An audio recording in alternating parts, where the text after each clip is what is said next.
Hi అండి, welcome to my channel. ఈరోజు 17వ తారీఖు 5వ నెల 2025 శనివారం రోజు ఎలా ఉందనే చూద్దాము.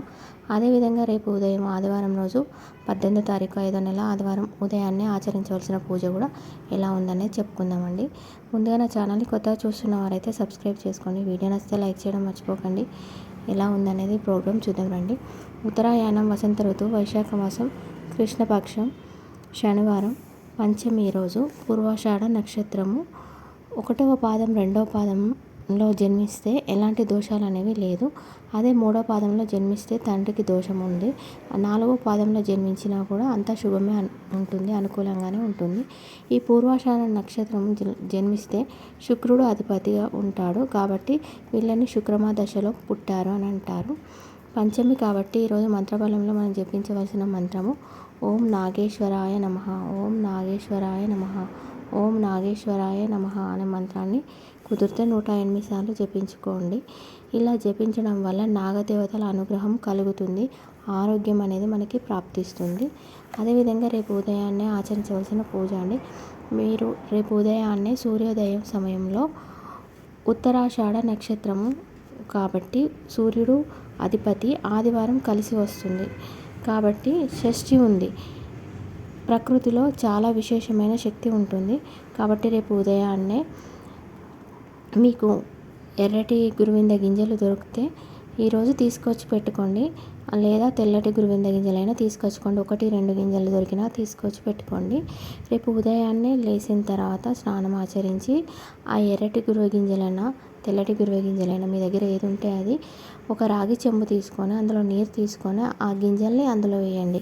1-2 మీకు ఎన్ని దొరికితే అన్ని అందులో వేసేసి దాని ముందు పెట్టేసి దాని ముందు కూర్చొని సూర్యుడికి నమస్కారం చేసుకోండి. సూర్యాష్టకం పారాయణం చేయాలి.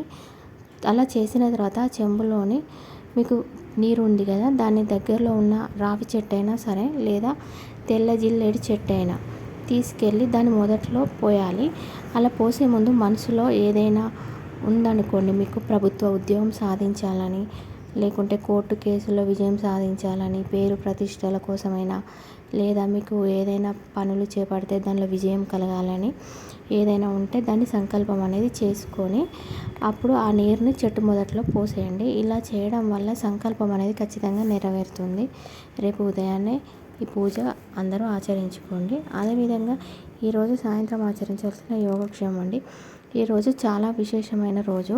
సాయంత్రం ఎవరైనా జాతకంలో కాలసర్ప దోషం ఉంటే ఆ దోషము అనేది అదృష్టంగా మారాలి అనుకుంటే ఈరోజు సాయంత్రం యోగక్షేమం చేయాలి. మినప్పిండితోటి 2 ప్రమిదలు చేసి సుబ్రహ్మణ్య స్వామి ముందు కానీ అమ్మవారి ముందు కానీ పెట్టేసి నెయ్యి పోసి దీపాలు వెలిగించాలి. ఇలా వెలిగించిన తర్వాత సర్పాష్టకాన్ని కానీ నాగాష్టకాన్ని కానీ పారాయణం చేయాలి.